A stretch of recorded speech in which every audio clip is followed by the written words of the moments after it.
My fingers froze over the mortgage document, the cold truth staring back at me in black and white. Property address, 2187 Oak Ridge Lane.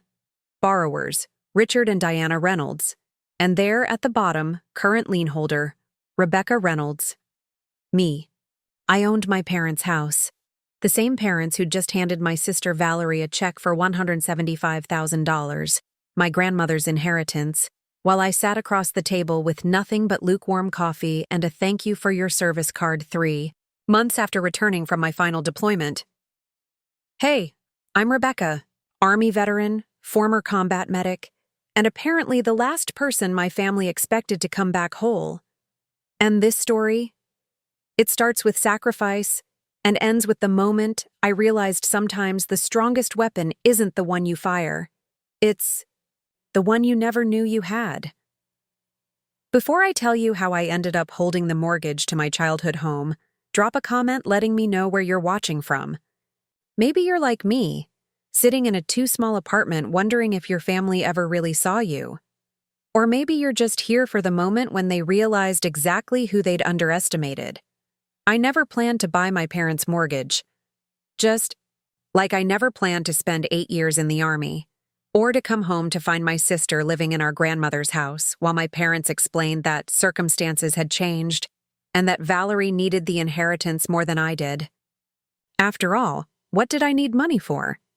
I had the GI Bill. I had VA benefits. I had discipline and resilience, and all those other words people use when they're trying to justify giving you less than you deserve. Growing up in Millfield, Ohio, wasn't anything special. Our town had one main street, 3 churches, and a pipeline of high school graduates heading straight to either college or the military. My sister Valerie chose college. Business administration at Ohio State followed by a marketing job that sounded impressive but never quite paid what she thought it should. I chose the Army, partly because of 9/11, partly because I wanted to put my hands to use saving lives instead of typing reports. The practical daughter, my father called me the day I left for basic training. Not smart, not ambitious. Practical. Like I was a sensible pair of shoes you keep by the door. My grandmother Eleanor, Mom's mother, was different. When I'd visit on leave, she'd sit me down at her kitchen table, pour 2 glasses of her homemade lemonade, and ask me to tell her everything. Not just the sanitized stories I gave everyone else, but the real ones, the weight of responsibility, the friendships, the fear. She listened without flinching, even when I described holding pressure on wounds that wouldn't stop bleeding. "You have a healer's hands, Becca," she'd say, her own fingers tracing the calluses on mine. "Always have, since you were little." Gran died while I was on my final deployment. I got the email from my mother 3 days after the funeral. "We thought it was best not to distract you," she wrote, as if my grandmother's death was an inconvenience rather than a heartbreak. That should have been my first clue. When I finally came home for good, Millfield looked smaller. Or maybe I was. Just seeing it clearly for the first time, the peeling paint on the gazebo in the town square, the closed storefronts on Main Street, the strain behind my parents' smiles when they picked me up from the Columbus airport. Valerie's organizing. "A welcome dinner," Mom said as Dad loaded my duffel bags into their SUV. "Just family, at Gran's house." "Well, Valerie's house now." I glanced at her. "Valerie's house?" Dad cleared his throat. "Your grandmother left it to all of us, but with your sister getting married next year, we thought it made sense for her and Jason to take it. We can talk about the details later." I let it go. I was jet-lagged, still adjusting to civilian clothes that felt too soft, too loose after years of uniforms, and I believed them when they said later. I believed there would be time to sort through everything, that my grandmother's wishes would be honored, that my family would recognize what I'd given up while I was gone. 3 days later, I sat at my sister's dining table, my grandmother's dining table, while they explained why there was nothing left for me. "The market's been so unpredictable," my father said, not quite meeting my eyes. "Our investments didn't perform as expected." And we had to help Valerie with the down payment on her condo in Columbus, Mom added. Before we knew she'd want Gran's house instead. Plus the wedding, Valerie chimed in, her diamond engagement ring catching the light every time she moved her hand. You wouldn't believe how expensive venues are these days, even with Jason's parents contributing. I looked around the room, at my grandmother's antique sideboard now covered with my sister's modern decorative pieces, at the walls where family photos had been replaced with abstract art, at the check my father had just handed Valerie to get started on the renovations. What about Gran's medical fund? I asked. My grandmother had been meticulous about setting aside money for healthcare costs. She always said anything left over would be split between us. My mother's smile tightened. Necessary expenses, dear. The last 6 months were difficult. Something in her voice made me pause. Growing up with my mother meant learning to recognize when she wasn't telling the whole truth. She'd use the same tone when explaining why Valerie got new school clothes, while I got hand-me-downs, or why my sister's dance lessons took priority over my track meets. I'd like to see the accounts, I said. The silence that followed stretched just a second too long. That's not necessary, my father replied, reaching for his coffee. Everything's been handled according to legal requirements. I felt a familiar numbness spreading through my chest. The same detachment that had gotten me through mortar attacks and evacuations under fire. So there's nothing of Gran's for me? Not the money she set aside? Not the house? Not even her grandmother's quilts? Valerie had the decency to look uncomfortable. I mean, if there's something specific you want, Becca, just ask. I'm not unreasonable. My mother placed her hand over mine. Her palm was cool and dry. Honey, you're just getting settled. You don't need the burden of property or investments right now. Focus on your transition, on figuring out what's next. That's what your grandmother would have wanted. I almost laughed. What Gran would have wanted? The woman who'd made me promise to use my second chapter to build something meaningful? Who'd pressed her favorite book about investing into my hands before my last deployment, inscribed with, "For Rebecca, who always sees the value others miss." I left their house, Valerie's house, with nothing but a hug from my mother that felt like an apology and a promise from my father to help you look for an apartment this weekend. I drove my rental car to the Holiday Inn Express on the edge of town, the only place in Millfield where you could get a room by the week. As I swiped the keycard to my room, my phone vibrated with a text from Valerie. Forgot to mention, we're thinking of converting the garden shed into a home office. I know you used to hide out there as a kid, so if there's anything of yours still in there, you might want to grab it before the contractors come next week. The garden shed, where I'd retreated when the house got too loud, where Gran would find me reading or drawing or just sitting quietly, where she'd shown me her old metal cash box full of savings bonds and property deeds, teaching me about financial security long before I understood what those words really meant. Always keep a record of what matters, she'd told me. People forget, but paper remembers. I set my phone down and stared at the generic hotel artwork on the wall. For the first time since coming home, I knew exactly what I needed to do next. The next morning, I woke before sunrise. Military habits die hard. For a moment, staring at the unfamiliar ceiling, I forgot where I was. Not my barracks, not a field hospital, not my grandmother's guest room. Just another anonymous space I was passing through. I showered quickly, the hot water never quite hot enough, and dressed in jeans and a plain black t-shirt. Civilian clothes still felt like a costume. 8 years in uniform meant I sometimes stood in front of my closet, paralyzed by choices that shouldn't be difficult. Blue shirt or green, jeans or khakis? Things that didn't matter when your daily outfit was decided by regulations. The hotel's continental breakfast wouldn't start for another hour, so I grabbed my jacket and headed out. Early mornings in Millfield had always been my time. Before Valerie woke up demanding attention, before Mom started listing the day's tasks, before Dad retreated to his workshop in the basement. Just me and the quiet streets. I drove past the high school where I'd been an unremarkable student, past the corner where the recruitment office had stood, now a vape shop, past the diner where I'd waitressed summers to save for college before, enlisting instead.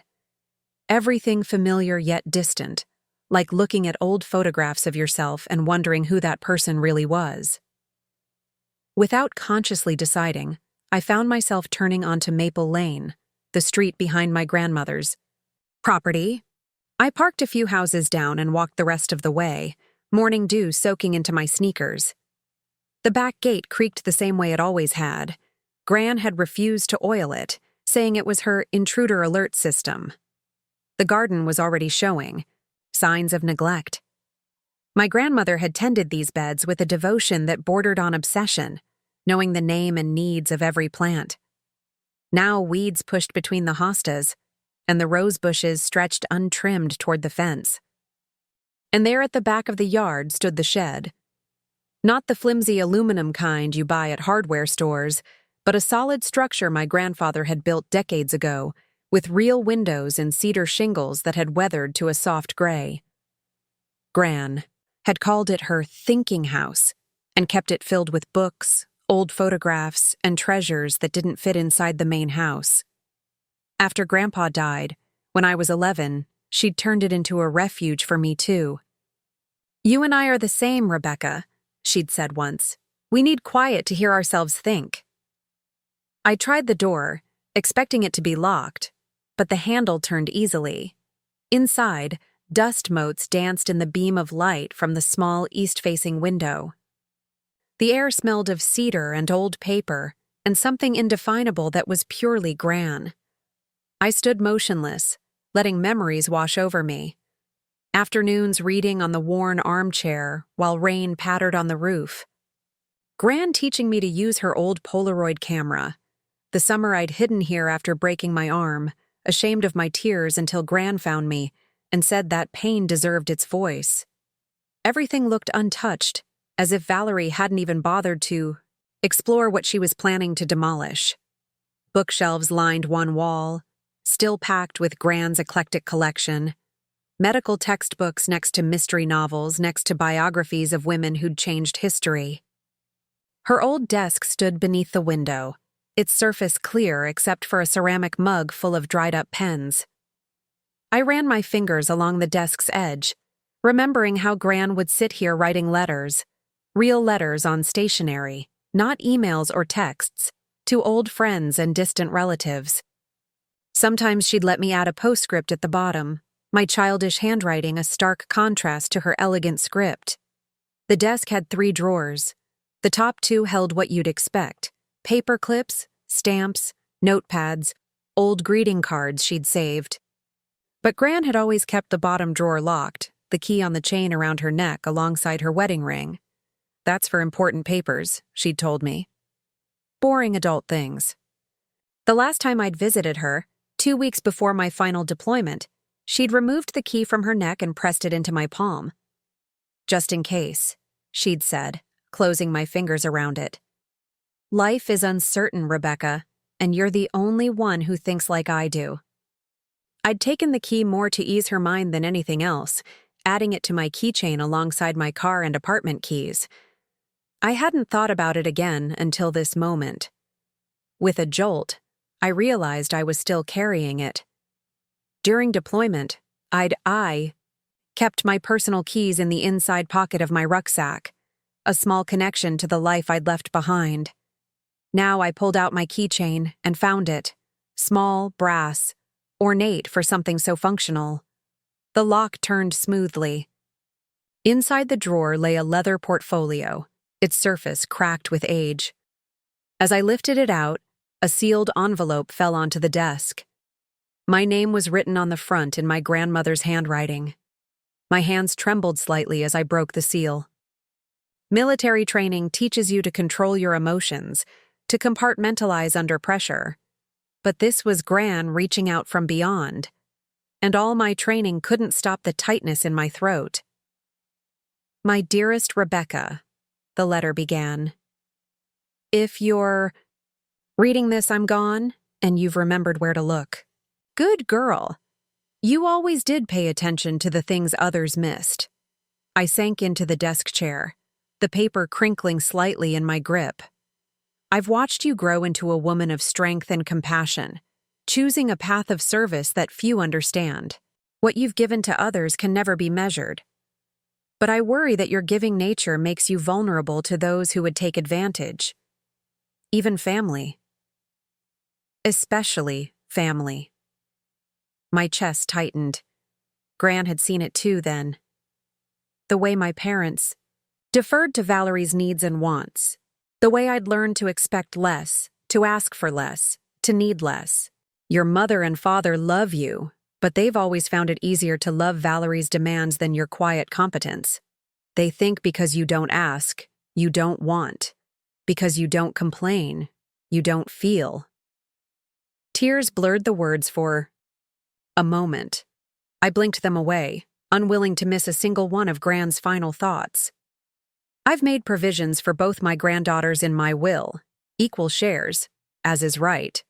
But I've seen enough of life to know that paper intentions don't always translate to reality. People find ways to interpret, to justify, to convince themselves they're being fair when they're being anything but. I thought of my mother's tight smile. Necessary expenses, dear. So I've created this separate path for you, my quiet warrior. In this portfolio, you'll find documents related to your parents' mortgage, which I acquired from Millfield Savings and Loan 5 years ago when they were facing foreclosure after your father's business troubles. They've been making payments to my holding company ever since, unaware that their creditor is family. I nearly dropped the letter. Gran had owned my parents' mortgage? For 5 years? And they never knew? I've transferred ownership of this debt to you. It's all legal, all proper. My attorney Marcus Finch handled the paperwork. Your parents owe you, Rebecca, not just emotionally, but financially. The remaining balance is substantial, enough to fund whatever new beginning you choose after your service. I opened the portfolio with unsteady hands. Inside were mortgage documents, transfer papers, payment records, all perfectly organized, all bearing official stamps and signatures. The current balance due, $237,000. My parents had barely made a dent in the principal. This is not about revenge, Gran's letter continued. It's about balance. If they've honored my wishes and divided my estate equally between you and your sister, then perhaps this knowledge is unnecessary. You can continue as their creditor silently or forgive the debt entirely. Your choice.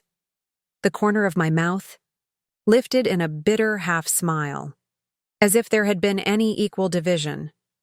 But if they've chosen another path, if they've convinced themselves that you need less, deserve less, then this information gives you the power to stand your ground. Use it wisely, with clarity rather than anger. Remember that the goal is not to hurt them, but to restore what should have been yours all along: respect. The letter ended with words that blurred again as tears filled my eyes. You've spent your life saving others, Rebecca. Now it's time to save yourself. With all my love, Gran. I sat there as the sun rose higher, casting longer beams through the dusty window, illuminating 8 years of letters I'd sent her from various deployments, carefully preserved in a folder labeled Rebecca's Journey. Next to them lay a smaller folder, Valerie's Life, containing what looked like newspaper clippings of my sister's college graduation and engagement announcement. Gran had loved us both, but she'd known we weren't treated equally. And she'd done something about it. I gathered the portfolio, the letter, and a few books from the shelves that had been special to us. As I turned to leave, something caught my eye. A photograph tucked into the corner of the mirror that hung on the back of the door. Gran and me on my high school graduation day, her arm around my shoulders, both of us squinting into the sun. I was in my JROTC uniform, already committed to the path I'd chosen. Proud of you, she'd whispered that day. Not because of where you're going, but because you're going there as yourself. I slipped the photo into my pocket and locked the shed door behind me. The garden seemed different now. Not neglected, but waiting. As I walked back to my car, a plan was already forming. In my mind. Not revenge, as Gran had said. Balance. I needed confirmation before making my next move. Gran had trusted Marcus Finch with her legal matters for decades, and I remembered him from childhood. A tall man with silver-rimmed glasses, who always had butterscotch candies in his pockets. His office was still in the same place, a converted Victorian house on Elm Street with a brass plaque reading Finch Legal Services beside the door. The receptionist, young, probably just out of college, looked up when I entered. "Do you have an appointment?" "No, but I was hoping to speak with Mr. Finch about my grandmother's estate." "Eleanor Reynolds." Her expression softened. "Oh, Mrs. Reynolds. She was lovely. Let me see if Mr. Finch is available." 10 minutes later, I was seated across from Marcus Finch, whose hair had gone completely white since I'd last seen him. He set down his coffee mug, world's okayest lawyer, and smiled gently. "Rebecca, it's been a long time. I was sorry we missed you at the funeral." I was deployed, found out 3 days after. I kept my voice even, the way I'd learned to report casualty numbers. He nodded. "Your grandmother was very proud of your service, mentioned it every time I saw her." He laced his fingers together. "What can I do for you today?" I placed the leather portfolio on his desk. "I found this in Gran's garden shed. I'd like to verify it's legitimate." He opened it, scanning. The contents, his expression unchanging. Then he looked up at me. "It is. I prepared these documents myself. So I legally own my parents' mortgage." "Yes. Your grandmother purchased it through a holding company after your father's business troubles in 2020. She transferred ownership to you last year, shortly before her passing." He adjusted his glasses. "She was quite insistent about keeping this arrangement private from your parents." "And the will? What did it specify?" Marcus hesitated, professional ethics warring with personal concern. "The will directed that her estate be divided equally between you and your sister, with specific items designated for each of you. The house was to be sold, with proceeds split equally, unless both of you agreed otherwise." My jaw tightened. "That's not what happened." "I'm aware." His voice was carefully neutral. "Your parents approached me about amending certain provisions. I advised against it, but they sought other counsel. Another lawyer changed Gran's will?" "Not exactly. The will remains as your grandmother intended. However, your parents established a trust that redirected assets before they entered probate." His fingers drummed once on the desk. "It's technically legal, though I would argue it violates the spirit of Eleanor's wishes." "And they told you I'd agreed to this arrangement?" He nodded slowly. "They presented a document with what appeared to be your signature, waiving your right to contest." I felt a cold certainty settle over me. "I never signed anything."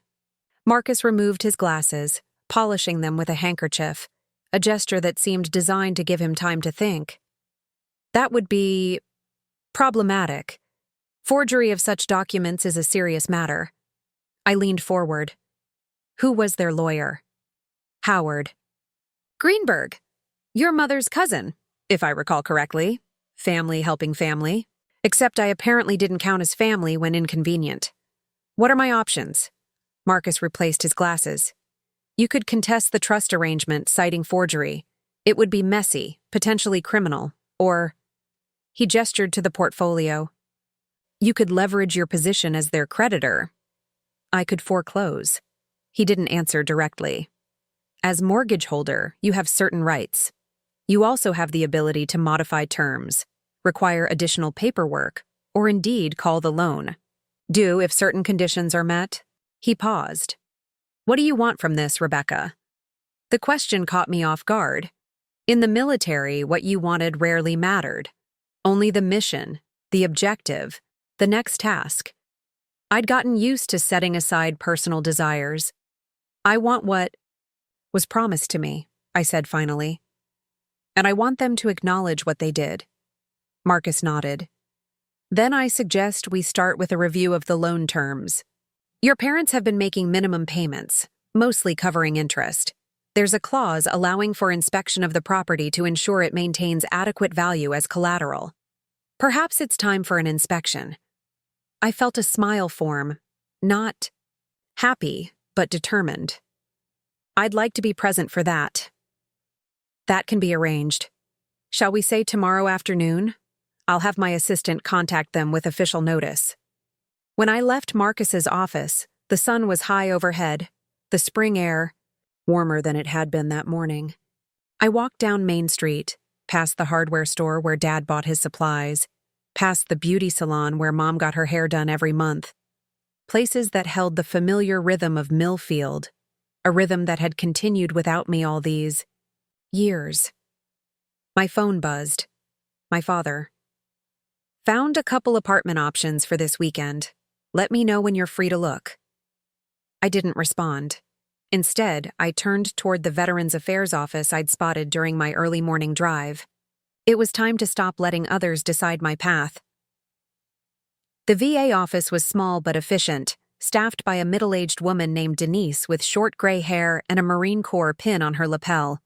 Her eyes registered my bearing before I even mentioned my service. 8 years active, honorable discharge combat medic, I told her, looking for next steps. For the next hour, Denise walked me through options I hadn't fully understood during my transition briefings. Housing allowances, educational benefits beyond the GI Bill, medical coverage, employment placement services, small business loans for veterans. You've got more resources than you might realize, she said, handing me a folder of information. And the medical experience, that's gold. Hospitals, clinics, emergency services, they're all desperate for people with your training. I thought about the steady hands I'd developed in field hospitals, the calm under pressure, the ability to make critical decisions with limited information, skills I'd gained while my sister was posting office selfies and complaining about her boss on social media. There's a new VA medical center opening in Columbus, Denise continued. They're recruiting staff now. Starting pay for someone with your background would be substantial. She wrote a contact name and number on a Post-it. Note: tell Angela I sent you. We served together in Desert Storm. As I gathered the materials, Denise added, one more thing. There's a veterans housing initiative, renovating older properties into affordable apartments for service members transitioning back to civilian life. They're looking for project coordinators, someone who understands what veterans need. I'm not a contractor, I said. No, but you've lived it. You know what helps and what doesn't. She handed me another business card. Just something to consider. Sometimes the best way forward isn't what you planned. I left with a stack of papers and a flickering sense of possibility I hadn't felt since before my last deployment. Not just options for survival, but pathways to something meaningful. Something mine. My phone buzzed again as I reached my car. Valerie. Mom says you haven't responded about apartment hunting. You're not still upset about the inheritance thing, are you? We all agreed it made sense this way. We all agreed. The casual presumption of my consent made something harden inside me. I texted back, can't talk now. Meeting with lawyers about Grand's estate. 3 dots appeared immediately, disappeared, reappeared. Finally, what lawyers? Everything's been settled. I didn't answer. Let her wonder. Let them all wonder. That evening, I spread my materials across the hotel room desk. VA benefits information, Marcus's notes on the mortgage, Grand's letter. A strategy was forming, not for attack, but for positioning. In the Army, we learned that superior positioning often wins battles before they begin. My phone rang, Mom this time. I let it go to voicemail. Her message was tense. Rebecca, your sister says you're meeting with lawyers? There's no need to make this difficult. Call me back. I never called her back because I was busy emailing Angela at the Columbus VA Medical Center. attaching my service record and medical certifications. Within an hour, I had an interview scheduled for the following week. Next, I called the number for the Veterans Housing Initiative. The director, a former Army Ranger named Michael Torres, spoke with the direct efficiency I'd grown accustomed to in the military. "We're converting an old textile mill in Riverside," he explained. 40 units, community spaces, on-site services. "We need someone who can liaise between the construction teams and the veteran community, make sure we're building what's actually needed." "What's the timeline?" "Breaking ground in 6 weeks. First phase complete in 8 months. I thought about the apartment hunting my father had planned for the weekend, about settling back into Millfield, living in someone else's shadow again. "I'm interested," I said, "but I have a family situation to resolve first." "Family situations can be complicated," Torres replied, and something in his tone told me he'd been there. "The position is open for another 2 weeks. Handle what you need to handle." That night, I slept better than I had since returning stateside. Not because I had all the answers, but because for the first time I was asking my own questions. Morning came with a text from Marcus. "Inspection scheduled for 2 p.m. We'll meet you there." I spent the hours before the inspection preparing, not just reviewing the mortgage documents, but thinking about what I wanted to say, and, more importantly, what I didn't. In combat medicine, you learn to triage. Address the critical issues first, let the minor ones wait. This situation needed the same approach.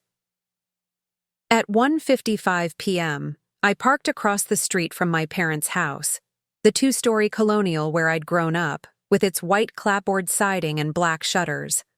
My father had painted those shutters every 3 years like clockwork, climbing a ladder with methodical precision while I held the paint can. Had Valerie ever done that? I doubted it. Marcus pulled up at exactly 2 p.m., punctual as always. He stepped out of his car carrying a leather briefcase and wearing what I recognized as his professional face. Neutral, unreadable. "Ready?" he asked. Nodded, feeling the weight of the mortgage portfolio in my messenger bag. "Ready." Together we walked up the path to the front door, and I pressed the doorbell. The same cheerful Westminster chime that had announced visitors throughout my childhood. Inside, I heard my mother's voice, then footsteps. The door opened, and there stood both my parents, their expressions shifting from polite expectation to confusion to alarm in the space of seconds. "Rebecca?" My mother's voice was high, uncertain. "What's going on? Why is Marcus here?" My father's eyes moved from me to Marcus, then back to me. "Is this about your grandmother's estate?" "Because we've been completely transparent." "Actually," I said, my voice steadier than I'd expected, "it's about your mortgage. I'm here for a property inspection." Their faces went blank with incomprehension. My mother's hand fluttered to her throat. "Our mortgage? What are you talking about?" Marcus stepped forward, professional and composed. "Perhaps we should continue this conversation inside. It appears there are some financial matters that require discussion." They moved aside automatically, the ingrained politeness of Midwestern hospitality overriding their confusion. We stepped into the foyer with its familiar smell of lemon polish and the same floral arrangement on the entry table, artificial flowers, that never died, never changed, perfect and unchanging like the image my family preferred to project. My mother closed the door behind us, her movement stiff. "Rebecca, what is this about?" I removed the portfolio from my bag and held it up. "It's about this, the mortgage on this house. I own it now." And in that moment, as understanding dawned in their eyes, everything changed. My father reached for the portfolio with trembling hands. This isn't possible." "I assure you it is," Marcus said, his professional tone unwavering. "Rebecca is now the legal holder of your mortgage. All proper documentation has been filed with the county." My mother sank onto the bench in the foyer, her face pale. "How? Our mortgage is with Millfield Financial. It was, I said. Gran bought it 5 years ago through a holding company. You've been making payments to her all this time. And now to me. Dad flipped through the documents, his forehead creased in confusion, then growing anger. Why would she do this without telling us? This is a violation of trust. The irony of his statement wasn't lost on me. Speaking of violations of trust, I said, keeping my voice even, Marcus tells me Gran's will specified her estate be divided equally between Valerie and me. Mom's eyes darted to Marcus, who nodded slightly, confirming my statement. And the house was supposed to be sold, with the proceeds split between us, I continued. Not handed to Valerie outright. Dad set down the portfolio, his shoulders stiffening. The situation changed. You were deployed. We had to make decisions. Without me. Using a forged signature on a waiver I never saw. The silence that followed was deafening. My mother's hand went to her mouth, but my father's expression hardened. That's a serious accusation, he said. It is, Marcus interjected. One that could have significant legal consequences if pursued. My mother stood suddenly. This is absurd. We've always done what's best for both our girls. I couldn't help but laugh, a short, bitter sound.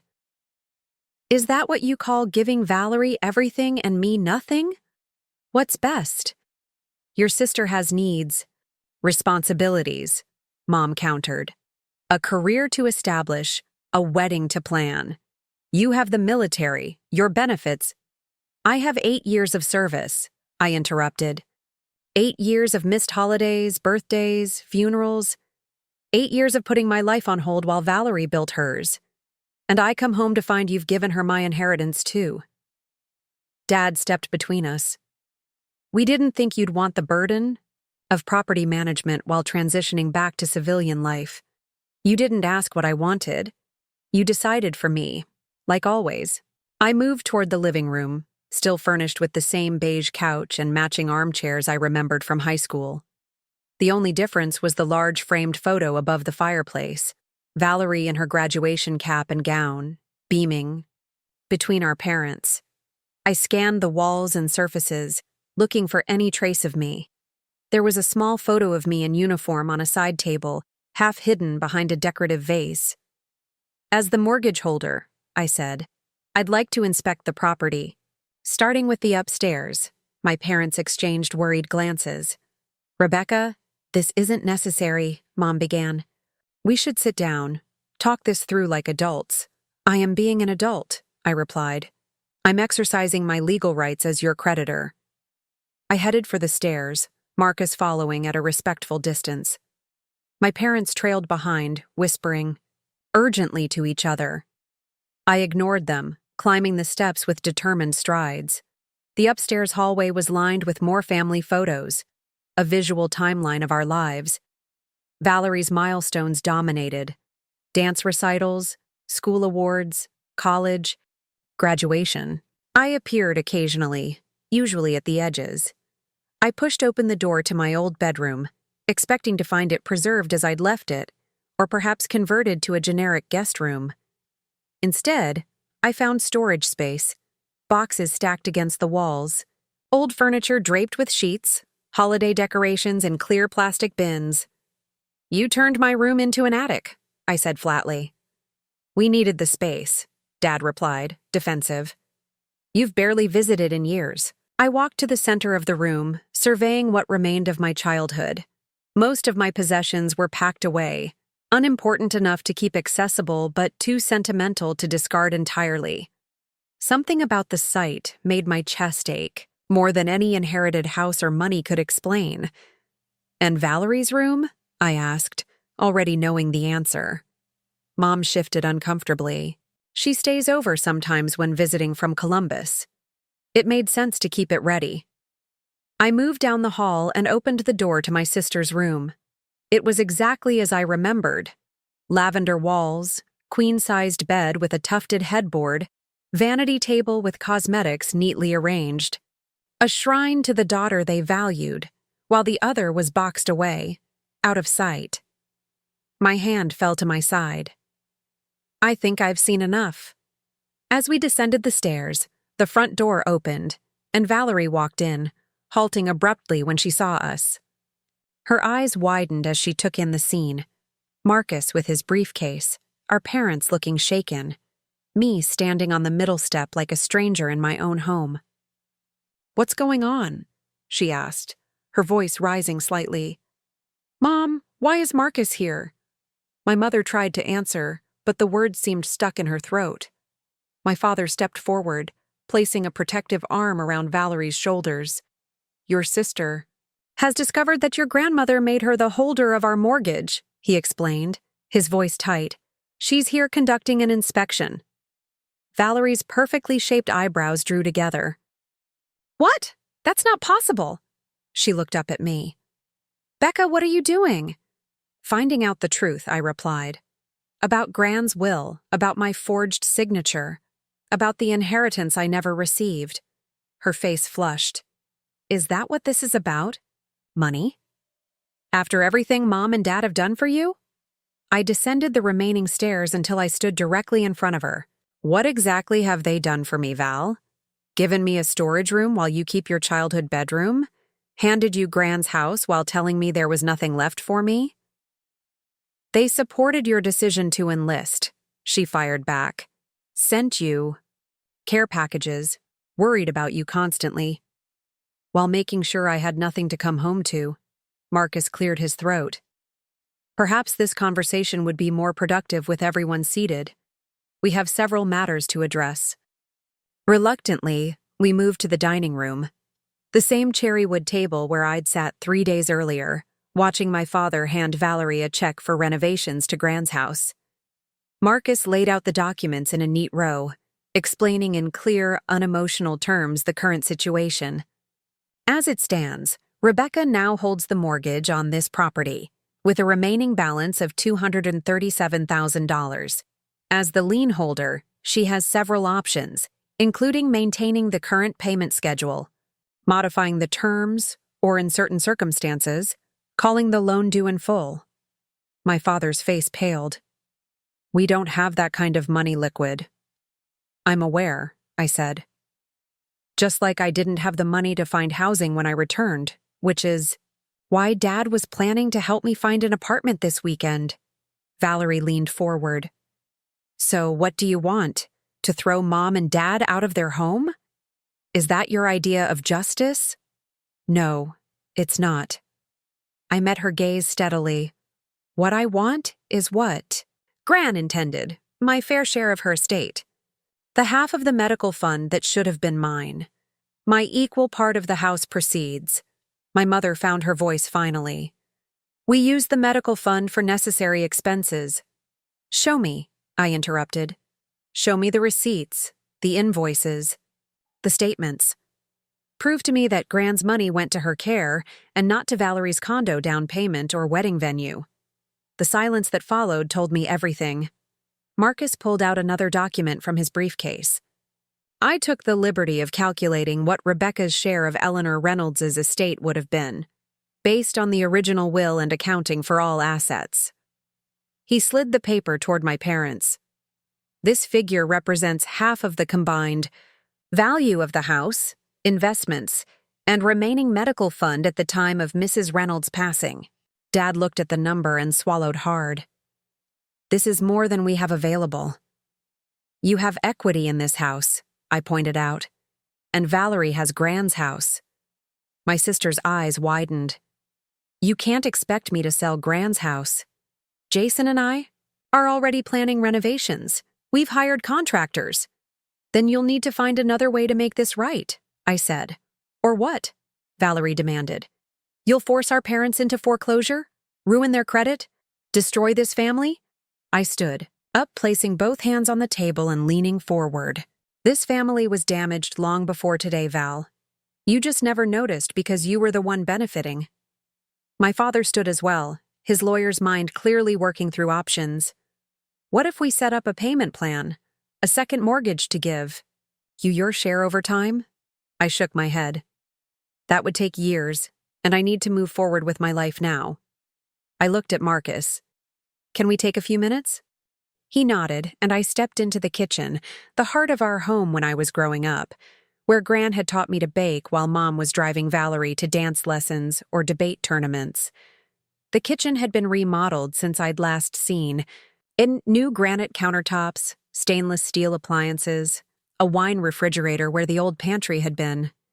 More evidence of financial decisions made while claiming there wasn't enough money for my inheritance. I ran my fingers along the cool granite, thinking about the possibilities ahead of me. The VA Medical Center job in Columbus, the veterans, housing project. A chance to build something meaningful, something that helped others who'd served. None of that would be possible if I remained tied to Millfield, to this house, to the role of family creditor. When I returned to the dining room, I'd made my decision, not based on anger or vengeance, but on clarity, the kind that only comes when you finally see a situation for what it is. I'm not going to foreclose, I said, watching relief flood my parents' faces. But I'm not going to pretend everything's fine either. I pulled out my phone and opened the email I'd received that morning. I have a job interview at the Columbus VA Medical Center next week, and I'm being considered for a position with a veterans housing initiative. I need startup capital for a new life, the life Gran wanted me to have.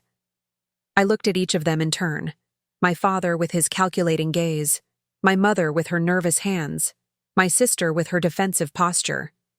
So here's what I propose, I said, and laid out terms that would change everything. First, I said, my voice steady and clear in the silent dining room, I want a lump sum payment equal to what should have been my share of Gran's estate. I nodded toward the figure Marcus had calculated. That amount, within 30 days. My father's mouth opened to protest, but I held up my hand. Second, I want formal acknowledgement that my signature was forged on the estate documents. I looked directly at him. Not for legal action, but for the truth to be recognized. My mother's eyes filled with tears. Rebecca, please.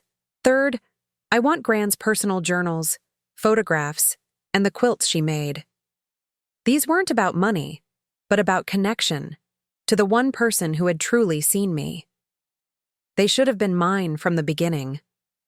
Valerie crossed her arms. And if we refuse these demands?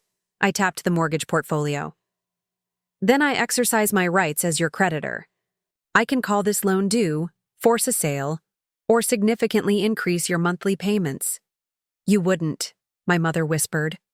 I met her gaze. I spent 8 years making hard decisions with lives on the line. Don't test me on this. My father, ever the pragmatist, recognized the seriousness of my position. We'll need time to arrange the funds.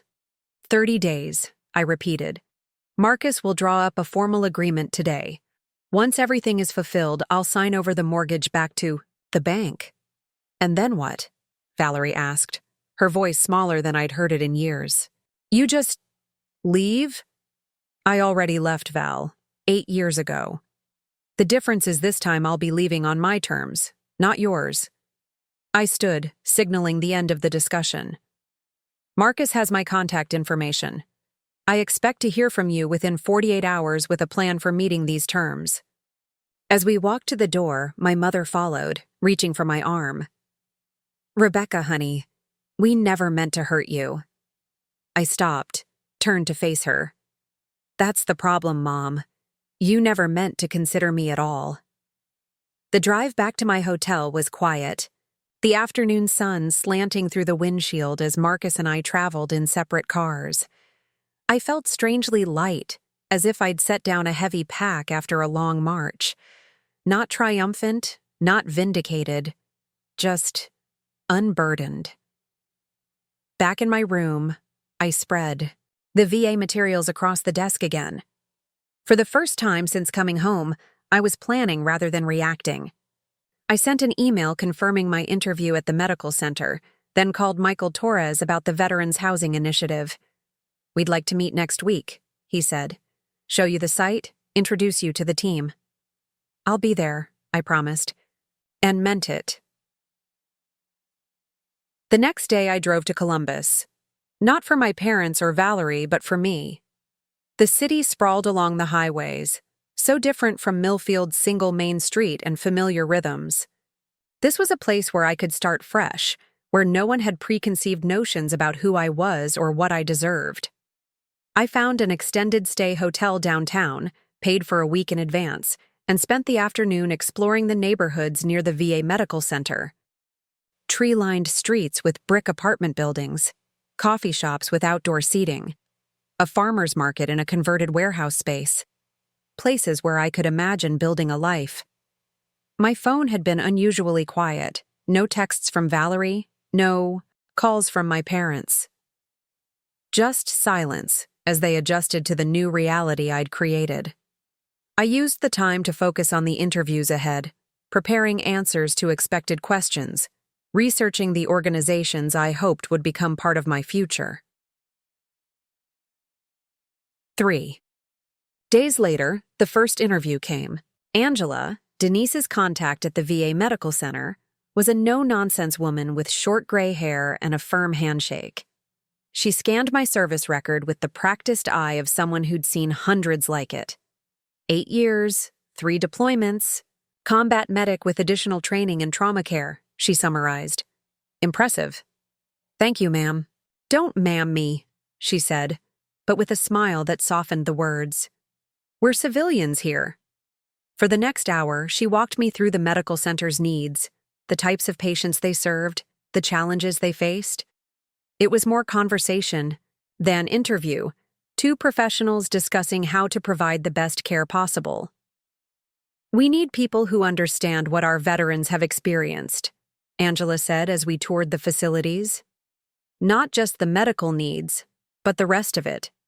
The transition, the adjustments, the things civilian doctors might miss. I nodded, thinking of my own still ongoing transition, the moments of disconnect between military and civilian life. It helps to have someone who speaks both languages. Exactly. She stopped at a door marked Trauma Response Unit.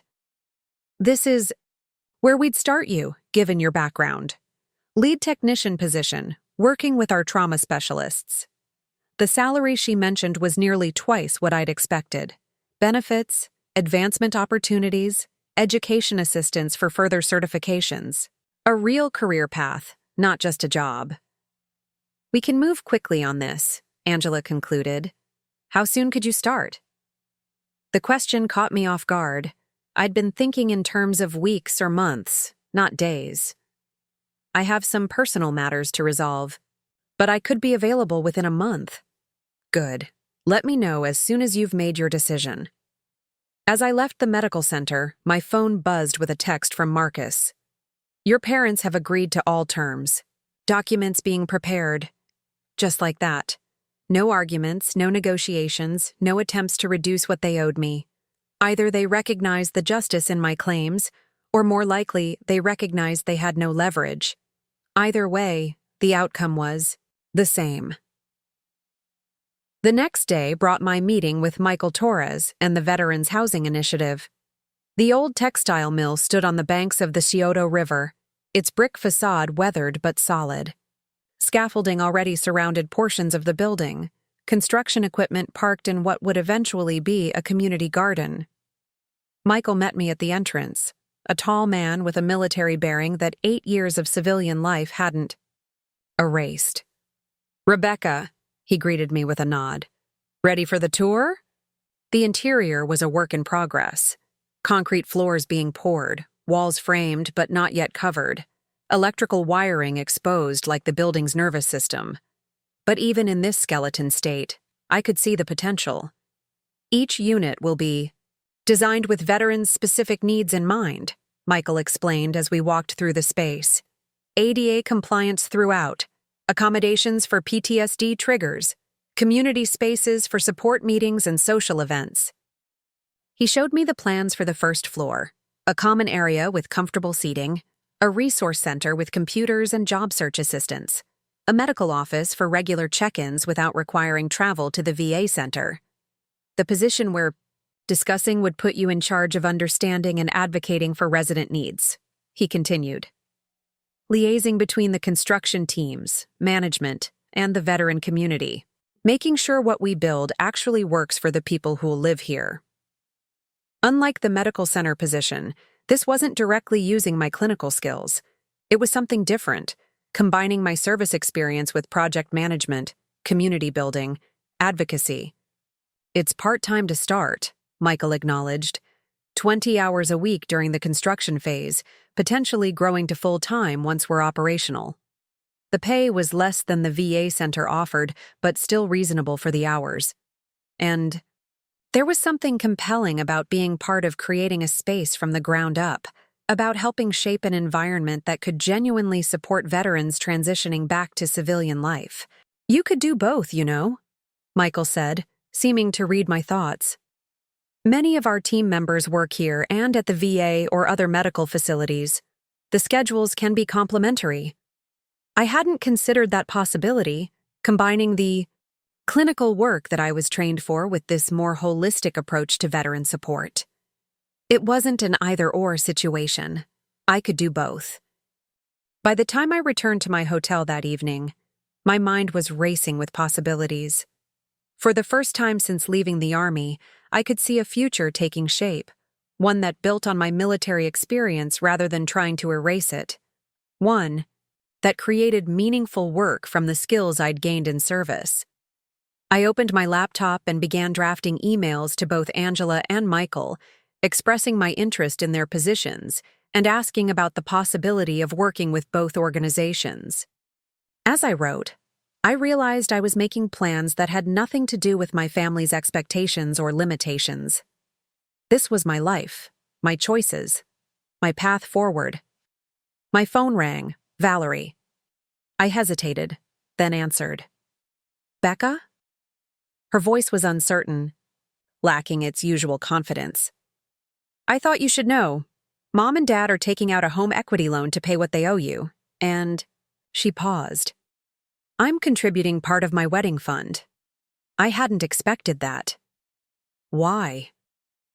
Because I didn't know. The words tumbled out in a rush. I didn't know they forged your signature. I didn't know Gran's will said we should split everything. I thought you really didn't want any of it. Part of me wanted to ask how she could have believed that, how she could have accepted so much while I received nothing. But I recognized the fragility in her voice, the genuine distress. I just wanted to say I'm sorry, she continued when I didn't immediately respond. And to ask, are you really leaving? For good? I looked around the hotel room, at the VA materials on the desk, at the notes I'd taken during my tours of the medical center and the housing project. I'm not leaving. Val, I'm moving forward. A week later, I signed the agreement Marcus had prepared. My parents would transfer the agreed-upon sum to my account within 30 days. I would return the mortgage to Millfield Financial, releasing them from any obligation to me as their creditor. The document included a statement acknowledging that my signature had been forged on the estate papers, though no legal action would be pursued.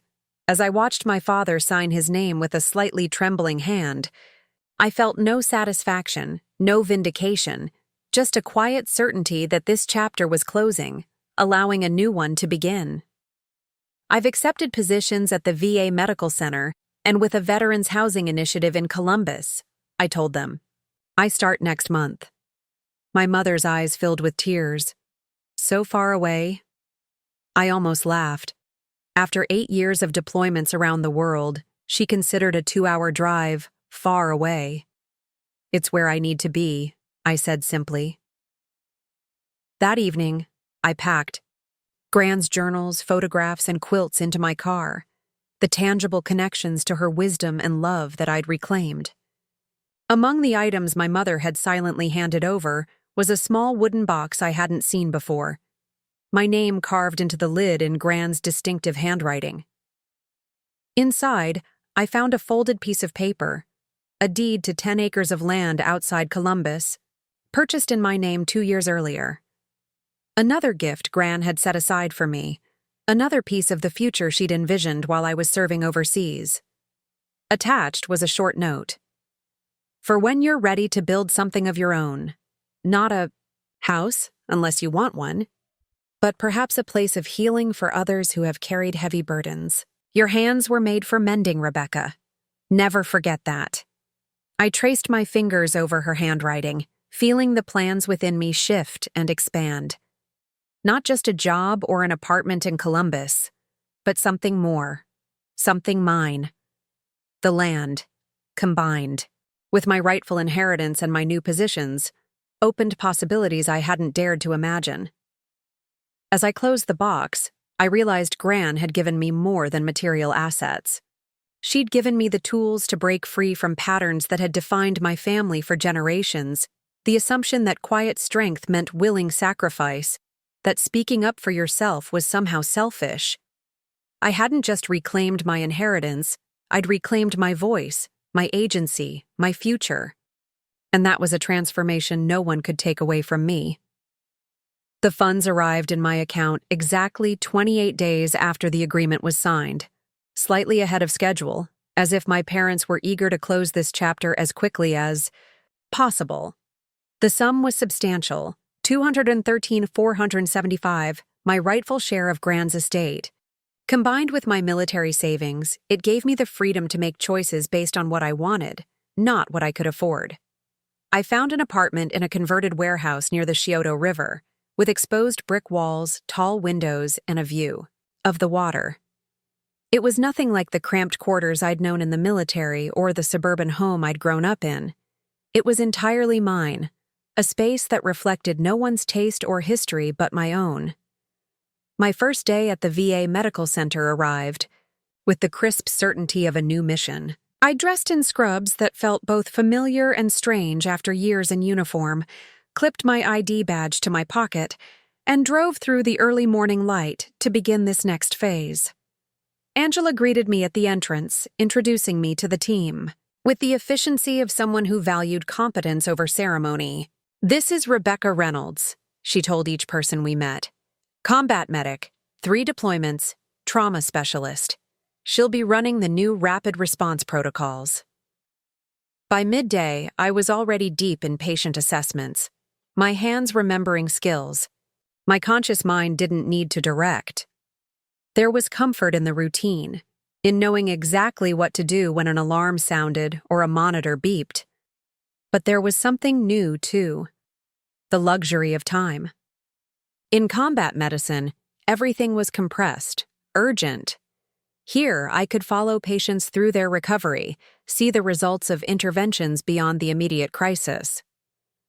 Dr. Patterson, the head of trauma services, observed me work with a veteran, experiencing chest pain and anxiety, symptoms that mimicked a heart attack but were rooted in PTSD. I spoke to him in the calm, direct manner that had served me well in field hospitals, validating his physical symptoms while gently redirecting to breathing techniques that would help both conditions. When the patient was stable, Dr. Patterson pulled me aside. That was impressive. Most new techs would have immediately escalated to cardiac protocols. Deployment zones teach you to look for multiple causes, I explained. Sometimes the most obvious explanation isn't the right one. He nodded thoughtfully.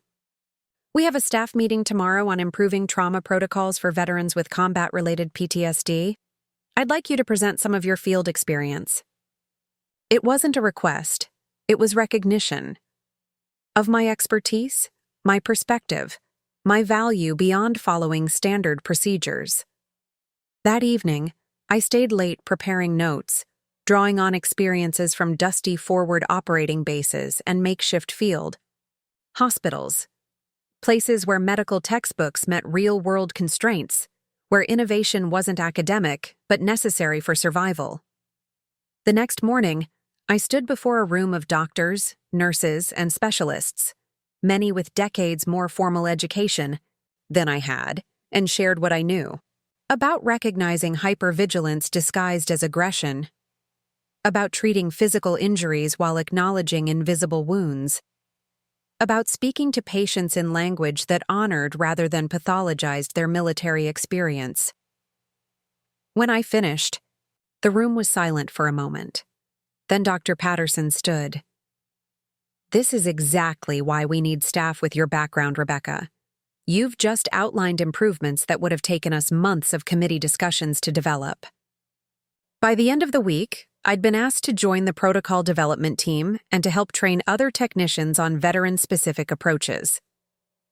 My position, originally focused on direct patient care, was already expanding to include teaching and system development. The Veterans Housing Project offered a different kind of validation. 3 days a week, I joined Michael Torres at the construction site, reviewing plans with architects who had never served in the military, explaining why doorways needed to be wider, why rooms needed multiple exit points, why lighting in common areas needed to be adjustable rather than institutional. Most of these folks have never been in a situation where their environment could trigger life or death reactions, Michael explained, as we walked through the partially constructed space.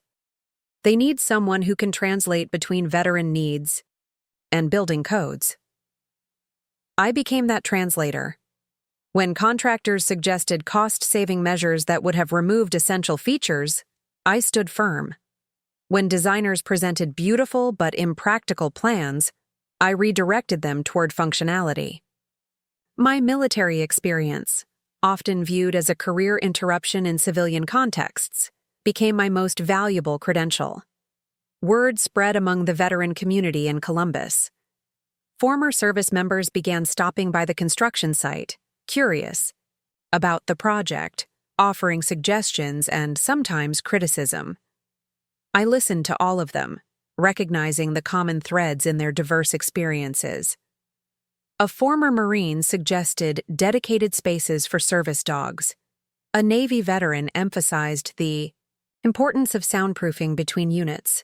An Army Ranger recommended security features that would provide peace of mind without creating an institutional feel.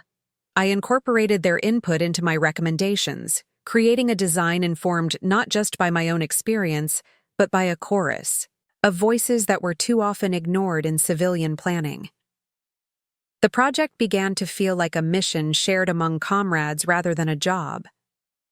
6 weeks into my dual roles, Michael approached me with an unexpected proposition. The Columbus Veterans Alliance wants to feature this project in their quarterly review. They're asking for someone to present at their next board meeting. He handed me a formal invitation. They specifically requested you.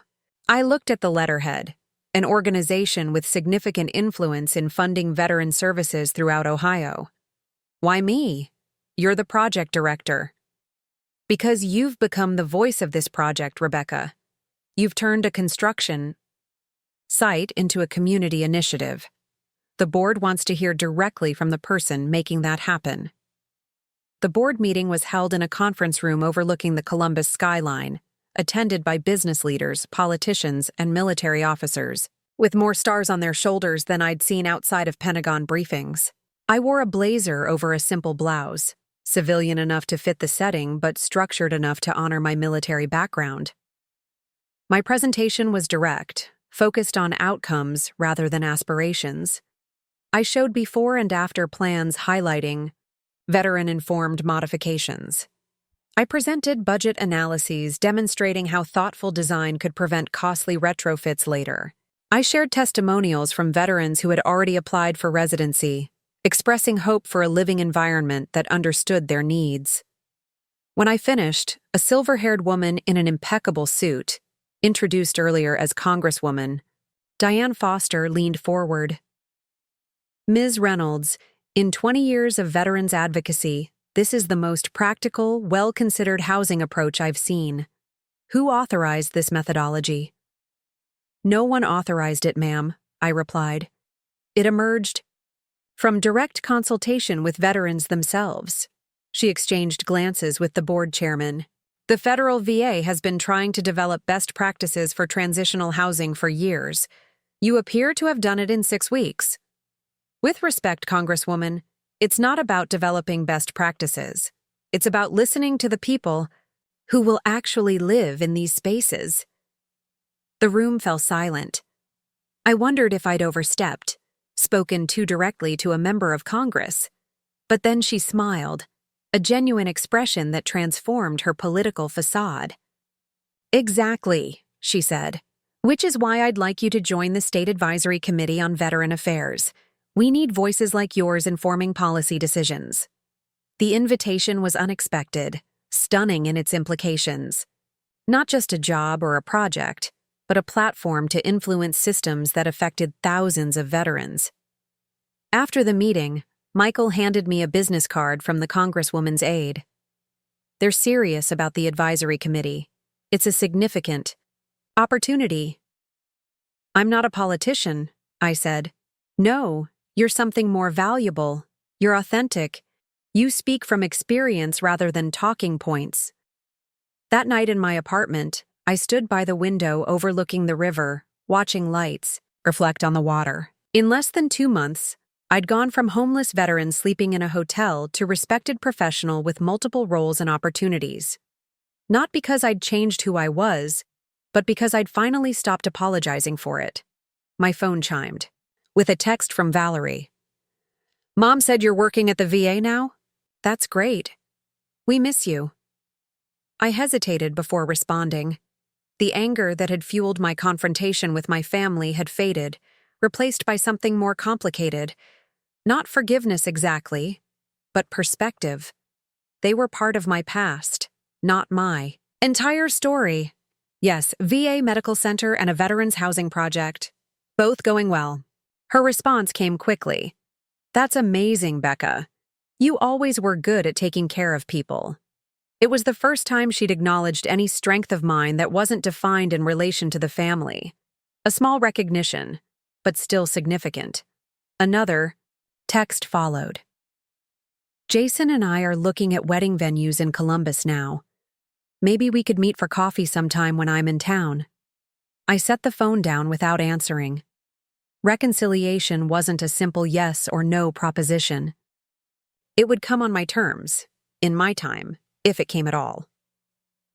The next day brought another form of validation, a call from Angela at the medical center. "Rebecca, we need to discuss your position. Dr. Patterson and I have been reviewing your contributions to the trauma protocols." She paused. "We'd like to create a new role for you, Veteran Care Coordinator. It would mean a salary increase, more administrative responsibilities, but also more input into system-wide veteran services."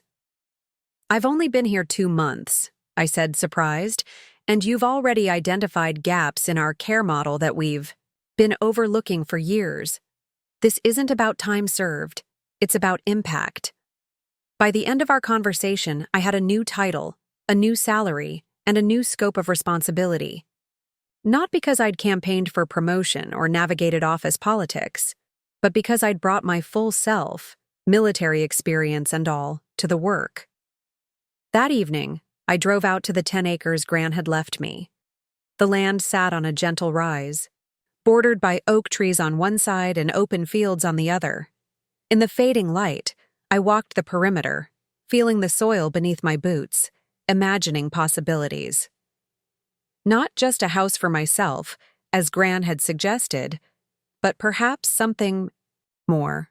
A retreat space for veterans transitioning to civilian life. A place where healing could happen away from institutional settings. A tangible expression of the knowledge I was gathering through my work. I took out my phone and captured photos of the land from different angles. Not for social media or family approval, but for myself. Documentation of the foundation upon which I would build my future. As I drove back to my apartment, I realized that the validation I'd received, from medical professionals, from veteran advocates, from political leaders, wasn't about external approval. It was confirmation of what Gran had always seen in me, what I was finally learning to see in myself. Not just competence or service, but vision. The ability to connect experiences to needs, to translate between worlds, to build bridges where others saw only gaps. I was no longer the overlooked daughter, the practical one, the silent sacrifice. I had become someone new, someone of my own making. The inheritances I'd claimed, Gran's estate, her land, Her belief in me were not endpoints, but beginnings. And for the first time since leaving the army, I was truly moving forward rather than just returning home. 6 months into my new life in Columbus, I'd established routines that felt both solid and flexible. Mornings at the VA Medical Center, where I'd developed a rapport with both patients and staff. Afternoons at the Veterans Housing Project, which was rapidly taking shape. Drywall up, electrical systems in, the skeleton becoming a home. Monthly. Meetings with the State Advisory Committee, where my practical experience was translated into policy recommendations. My apartment had transformed from an empty space to a reflection of who I was becoming. Bookshelves filled with medical texts and veteran advocacy resources. A desk where I sketched preliminary plans for the retreat center I envisioned on Grand's land.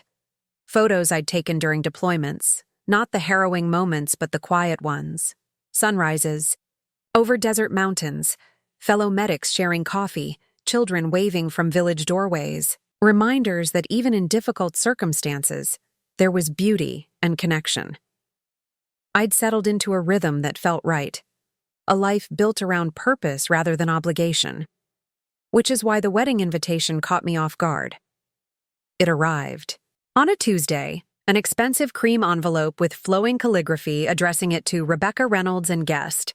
Inside, a card edged in silver announced the union of Valerie Reynolds and Jason Mitchell at the Columbus Botanical Gardens, 3 months from now. A handwritten note fell out as I opened it.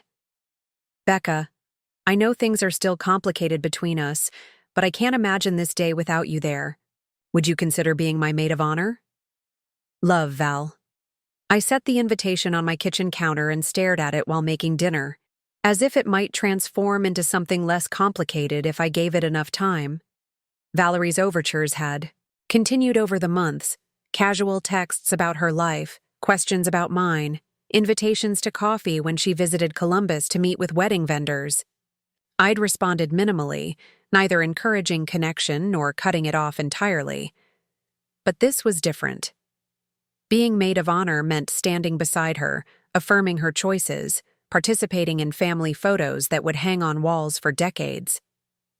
It meant pretending the past had been forgiven, if not forgotten.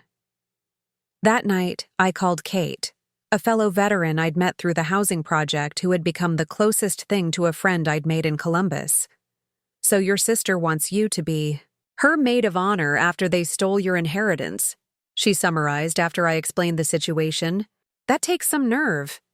She contributed part of her wedding fund to pay me back, I pointed out, not sure why I was defending Valerie. After she got caught, Kate countered. Look, families are complicated. Mine didn't speak to me for 2 years, after I enlisted instead of taking over the family business. But this isn't about petty disagreements. They erased you while you were risking your life serving our country. Her bluntness was refreshing. In the military, problems were stated directly. Solutions developed efficiently. Civilian life often seemed wrapped in layers of politeness that obscured rather than clarified. I don't know what to do, I admitted. Refusing feels petty, but accepting feels like saying what they did was okay. What would your grandmother advise? I thought about Gran, about her quiet wisdom and her appreciation for clear boundaries. She'd probably say that showing up doesn't mean forgetting, that families are built on repeated small choices, not grand gestures. Then maybe your answer isn't about the wedding at all. Maybe it's about what kind of relationship you want moving forward. After we hung up, I pulled out one of Gran's journals, the one from the year I'd enlisted, when my parents had argued against my decision and Valerie had been too absorbed in college applications to notice the family tension. Rebecca leaves tomorrow, Gran had written. Diana and Richard still can't understand why she would choose service over college. They see it as a detour, a delay in real life. They don't recognize that for some people, purpose comes before comfort. Their rigid vision blinds them to her courage. Further down the page, I worry they will punish her choice by withdrawing the support they've always given Valerie. Not through deliberate cruelty, but through the slow erosion of attention. The E. Loudest child is not always the one who needs to be heard most clearly. Gran had seen it coming. This gradual relegation to the periphery of family consciousness. She had known my parents would continue to center Valerie's needs while assuming I needed nothing. But she had also written, in an entry dated a week after, my first deployment. Families can heal if they're willing to see each other truthfully, not as they wish each other to be, but as they are. The question is whether Diana and Richard will ever see Rebecca as she truly is, rather than as the daughter who didn't follow their script. The next morning, I texted Valerie, "Can we meet? Need to talk about the wedding invitation." She responded immediately, "Yes, coming to Columbus tomorrow for cake tasting. Meet at Riverside Cafe at 2?" The Riverside Cafe sat along the walking path near my apartment, a renovated boathouse with wide windows overlooking the water. I arrived early, claiming a corner table, where I could see the door without being immediately visible. Military habits died hard. Valerie arrived exactly on time, dressed in a stylish blazer and jeans, her hair shorter than when I'd last seen her. She spotted me and waved, a mixture of eagerness and hesitation in her expression. "Becca, you look amazing." She moved as if to hug me, then seemed to think better of it, sliding into the chair across from me instead. "How have you been?" "Good. Busy." I nodded toward the counter. "Do you want to order first?" Small talk and coffee orders filled the first few minutes, a comfortable buffer before addressing the real reason for our meeting. Valerie chatted about wedding plans, the florist's suggestions, Jason's reluctance to learn a choreographed first, dance, her boss's insistence that she check emails during her honeymoon. I listened, noting how familiar her cadence felt despite the months of distance. Same Valerie, focusing on details, always slightly worried about meeting expectations. But something was different too, a self-awareness in her eyes that hadn't been there before. When the initial flurry of conversation settled, she looked at me directly. "You wanted to talk about the invitation." I nodded. "Specifically about being your maid of honor." Her fingers tensed around her cup. "Is it because you're still angry about what happened? Because I understand if you are. I should have questioned what Mom and Dad were telling me about the will. I should have reached out to you directly. It's not about anger." I chose my words carefully. "It's about authenticity. Being your maid of honor means standing beside you, celebrating your marriage. It implies a closeness, a support for your life choices. And you don't feel that," she said quietly. "I don't know what I feel, Val. We've been strangers for years, not just the months since I confronted Mom and Dad, but the years before that too. Even before I enlisted, we were moving in different directions." She looked down at her coffee. "I always thought that was your choice. You were so self-contained, like you didn't need anyone or anything. That's what everyone assumed, that I was strong, practical, independent. So no one bothered to ask what I actually wanted or needed. What did you want?" Her question seemed genuine, perhaps the first time she'd ever asked about my desires rather than her own. I considered deflecting, defaulting to the stoicism that had become my shield. But Gran's words echoed in my mind. Families can heal if they're willing to see each other truthfully. I wanted to be seen, I said finally, not as the responsible daughter who didn't need attention, but as a person with dreams and fears and needs. I wanted to matter enough that someone would notice when I wasn't getting my fair share of attention, of support, of inheritance. Valerie's eyes filled with tears. "I never thought of it that way. I guess I assumed if you wanted something, you'd ask for it. I didn't realize how unfair that was. And that's why I can't be your maid of honor, Val. Not because I'm punishing you, but because it wouldn't be honest. We're not in that kind of relationship right now. Maybe someday, but not yet." She wiped away a tear. "Will you at least come to the wedding? Not as part of the bridal party, just as my sister?" This was the central question. Not about a role in a ceremony, but about whether I would remain connected to my family at all, whether there was anything worth salvaging from the relationships that had shaped my early life. "I'll come," I said finally, "but on one condition." "Anything," she said quickly. "Before the wedding, I want to have a real conversation with Mom and Dad. Not about the inheritance, that's settled, but about the patterns that led to it. The way they prioritized your needs over mine for years. The assumptions they made about what I wanted or needed." Valerie's expression shifted from relief to uncertainty. "They might not be ready for that kind of conversation." "Then I'm not ready to celebrate as if everything is fine." She was silent for a long moment, tracing the rim of her coffee cup with one finger. What if I come with you? Not to take sides, but to listen. To really hear what you're saying instead of dismissing it." Her offer surprised me. The Valerie I remembered would have avoided conflict at all costs, especially anything that might complicate her perfect day. "Why would you do that?" "Because I'm tired of pretending everything is fine when it's not," she said, meeting my eyes. "Because losing you from my life has made me realize how much I took you for granted. And because I don't want to repeat the same patterns with my own family someday." For the first time in our adult lives, I saw my sister not as a competitor or an adversary, but as someone capable of growth. Someone who might, despite everything, be worth knowing. "Okay," I agreed. "We'll talk to them together. But I need you to understand that I might not get the response I'm hoping for. And if that happens, I don't know what it means for our relationship moving forward." "I understand." She hesitated, then reached across the table to touch my hand lightly. "Thank you for being willing to try." As we walked out of the cafe together, the afternoon sun glinting off the river beside us, I felt a curious lightness. Not resolution, not forgiveness, but possibility. The chance to confront the past without being defined by it. The opportunity to be seen not as I had been, but as I had become. Whether my parents could meet me in that space remained to be seen. But for the first time, I wasn't approaching the conversation from a position of reactive anger or defensive withdrawal. I was walking toward it with clarity, strength, and the quiet certainty that whatever happened, I had built a life that was truly mine.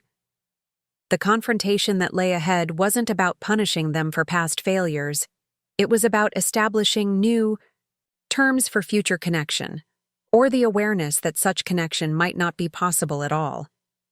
2 weeks later, I drove back to Millfield, but not in the rental car of my uncertain return. This time I was behind the wheel of my own SUV, dressed in clothes chosen with purpose, dark jeans, a crisp button-down shirt, boots that had carried me through civilian life rather than desert terrain. Not a uniform, but still armor of sorts. Valerie had arranged for us to meet at a neutral location, not my parents' house with its loaded memories, not Gran's house that should have been half mine. Instead, we gathered at the Mill, a renovated textile factory turned restaurant on the edge of town, with private dining rooms and enough ambient noise to soften uncomfortable silences. I arrived first, deliberately early to claim the psychological advantage of being settled when they arrived. The hostess led me to a room at the back with a single round table, exposed brick walls, and windows overlooking the mill pond. I chose a seat facing the door and ordered water, declining anything stronger. This conversation would require complete clarity. Valerie arrived next, her smile tight with nervous energy as she slipped into the chair beside me. "They're on their way," she said, squeezing my hand briefly. "Dad wanted to reschedule, some issue with a client, but I told him this was non-negotiable." "Thank you," I said, recognizing that she was making choices, taking sides in small ways that mattered. When my parents walked in, I stood, not out of deference, but to meet them at eye level. My mother moved as if to hug me, hesitated at my rigid posture, then settled for an awkward pat on my arm. My father nodded formally, his lawyer's face firmly in place. "Rebecca," he greeted me. "You're looking well." "I am well," I confirmed, not offering more.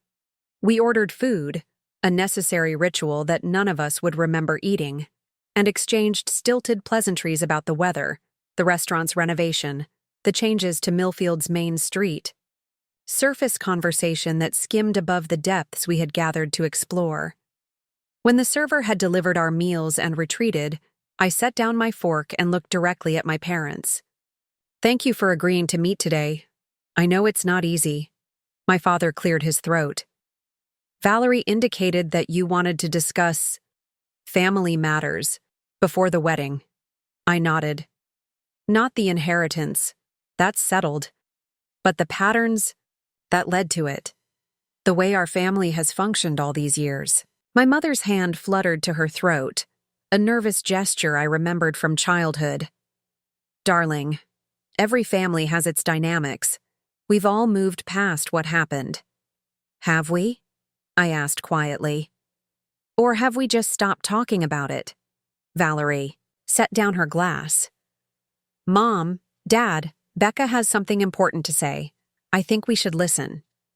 My father's eyebrows rose slightly at this unexpected alliance, but he nodded. "Go ahead, Rebecca." I'd rehearsed this moment in my mind, mapping out key points like preparing for a mission briefing. But now that it had arrived, I abandoned structure for honesty. For as long as I can remember, I've been defined by what the family needed from me: practical, responsible, low maintenance. And for most of my life, I accepted that role because it seemed easier than fighting for something else. My father started to speak, but I held up my hand. "Please let me finish." When I enlisted, it wasn't just about serving my country. It was also about finding a place where my strengths were valued, not taken for granted. Where being reliable meant being respected, not overlooked. I turned to my mother. "Mom, do you remember what you said when I came home on leave after my first deployment? You said, 'It's so nice to have you here to help with the garage cleaning.' Not, 'It's nice to see you,' or 'We missed you,' or 'Tell us about your experience.' Just acknowledgement of how useful I could be." Her face flushed. "That's not fair, Rebecca. Of course we were happy to see you. But that's not what you said." I kept my voice even. "And it's not what you showed through your actions. Every time I came home, my room was less mine. My opinions mattered less in family decisions.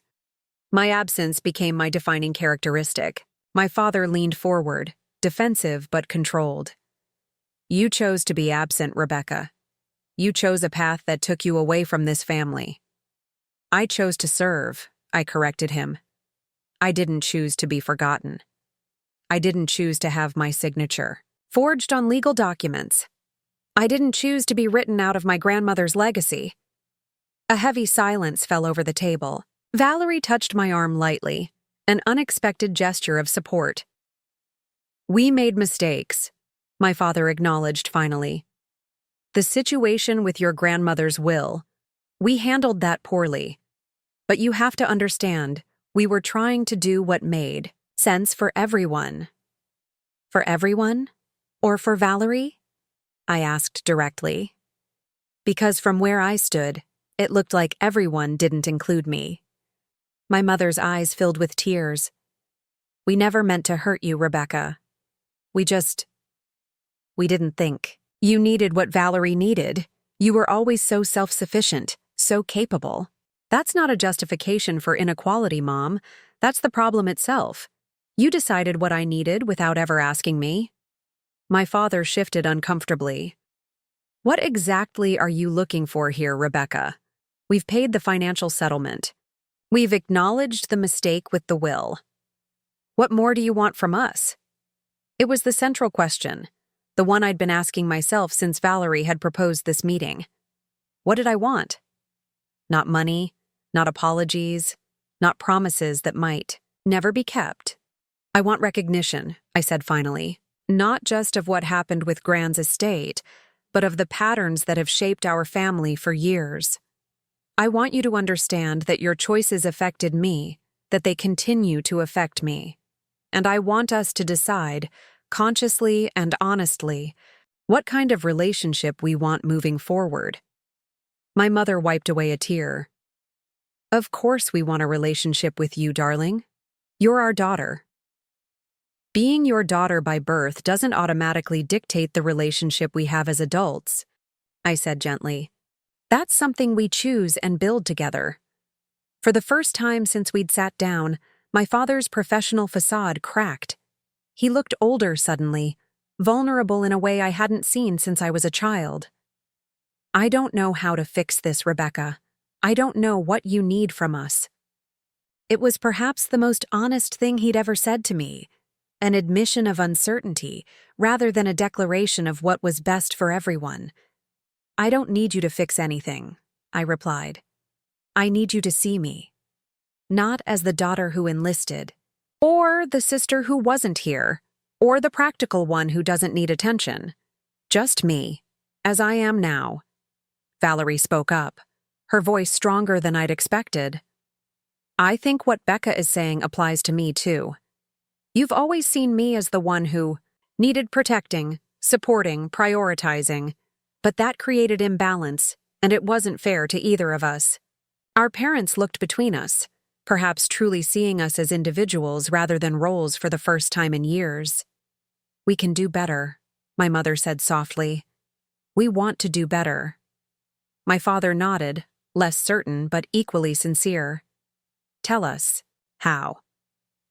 For the next hour, we talked, really talked, about expectations and assumptions, about communication and boundaries, about what family might mean moving forward. Not perfect understanding, not complete resolution, but honest engagement with realities too long ignored. I shared glimpses of my life in Columbus, my work at the VA, the Veterans Housing Project, my plans for Grand's Land. Not seeking approval, but offering context for who I had become. My parents listened with a quality of attention that felt new, asking questions that suggested genuine interest rather than polite obligation. As the evening drew to a close, my father asked, "Will you come to Valerie's wedding?" "Yes," I said, not as maid of honor, but as her sister. Valerie squeezed my hand. That's all I really wanted. Outside in the parking lot, my mother hugged me. A real embrace this time, not the perfunctory gesture of our greeting. "I'm proud of you," she whispered. "Not because of what you do, but because of who you are." The words washed over me, unexpected and healing. Not erasing the past, but offering a glimpse of what might be possible in the future. As I drove back to Columbus that night, I called Kate to update her on the meeting. "How do you feel?" she asked when I'd finished recounting the conversation. "Lighter," I said after a moment of reflection. "Not because everything is resolved, but because I've stopped carrying the weight of their expectations. I've stopped hoping they'll finally see me the way I want to be seen." And that's okay?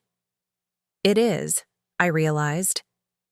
Because I don't need them to validate who I've become. I already know my worth.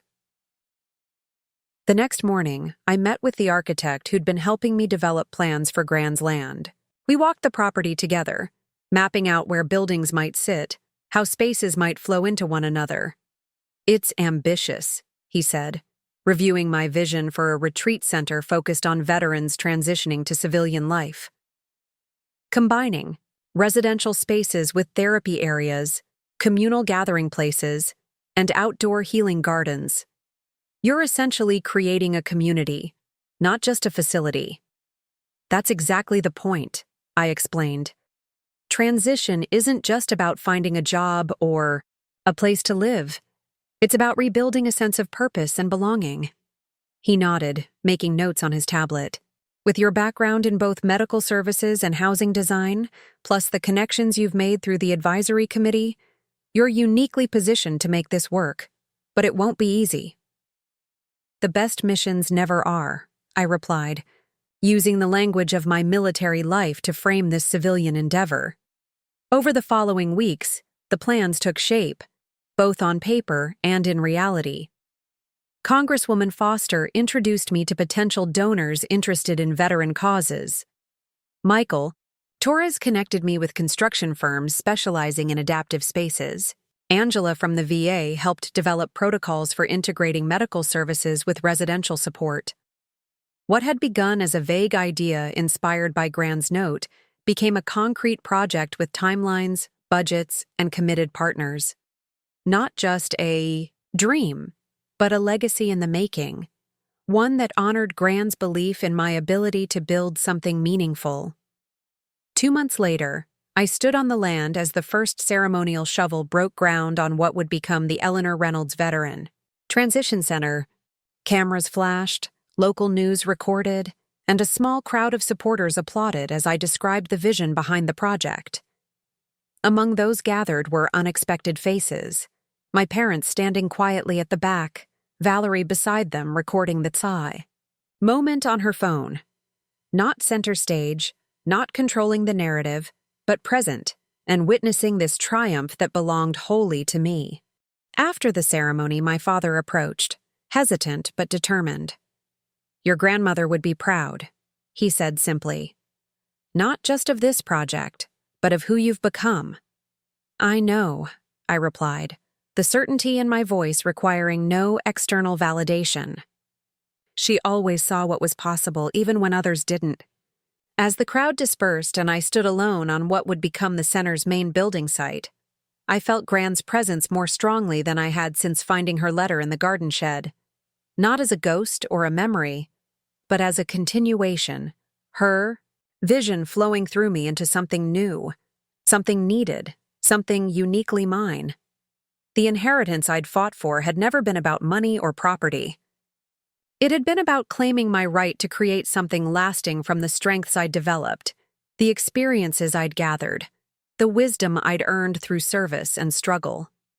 Standing on that land as the sun began to set, I wasn't just a daughter reclaiming what was rightfully hers.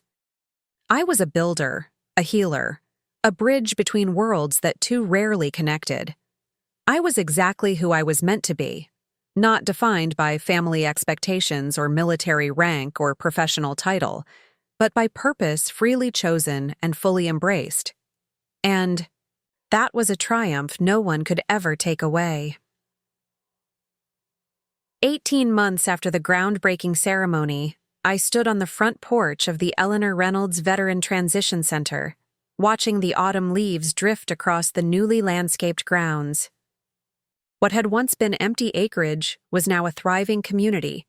5 residential buildings housing 32 veterans, a medical services pavilion, community gathering spaces, and gardens designed for both healing and sustenance. The morning. Sun caught on the copper plaque beside the main entrance, the one bearing Grand's words. "For when you're ready to build something of your own, your hands were made for mending." Below it, smaller but equally significant. Founded by Rebecca Reynolds, combat medic, U.S. Army, not a name attached to someone else's legacy, but my own claim, my own contribution. Kate emerged from the main building, clipboard in hand. After leaving her position with the VA hospital, she'd become our resident coordinator, bringing her own military experience and no-nonsense approach to managing the day-to-day operations. "The reporter from Veterans Today is here," she said.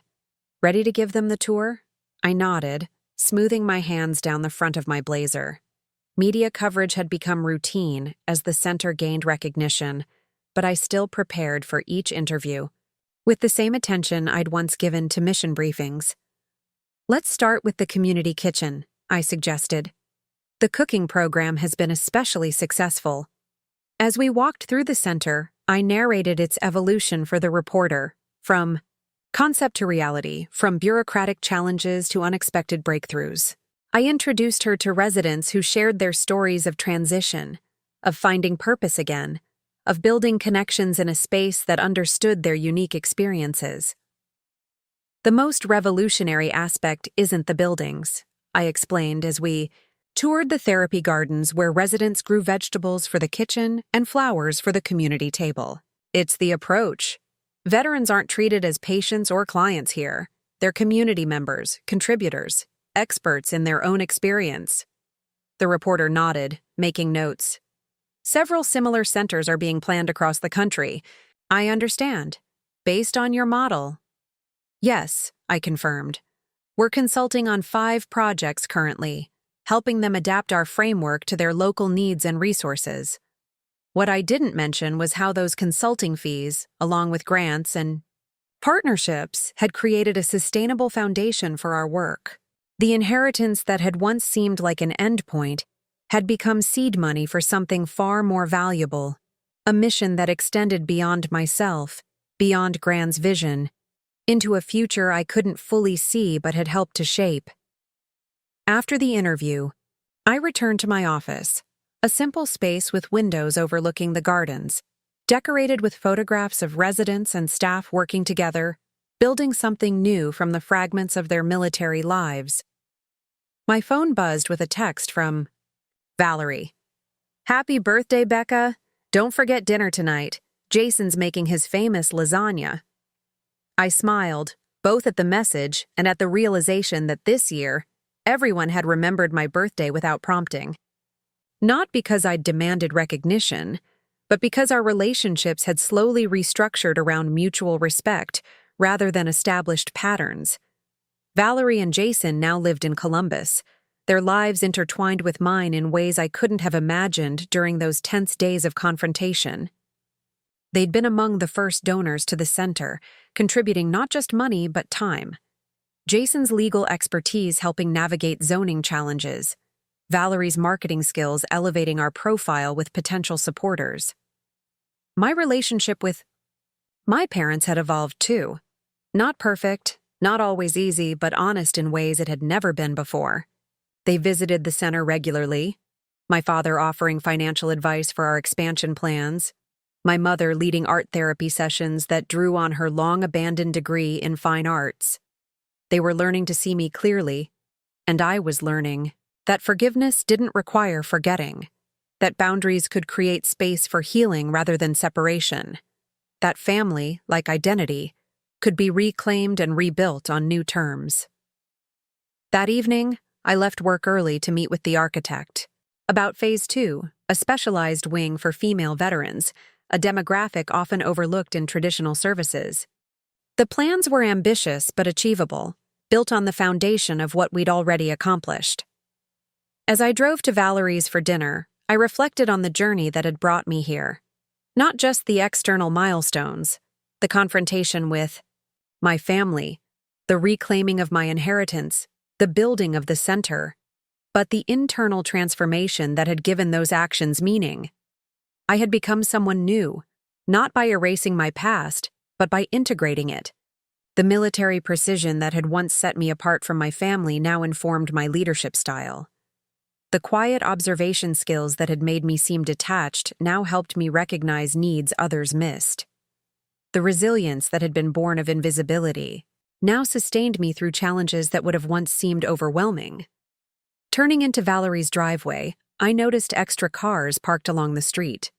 A surprise party then, not a shock, but a welcome gesture.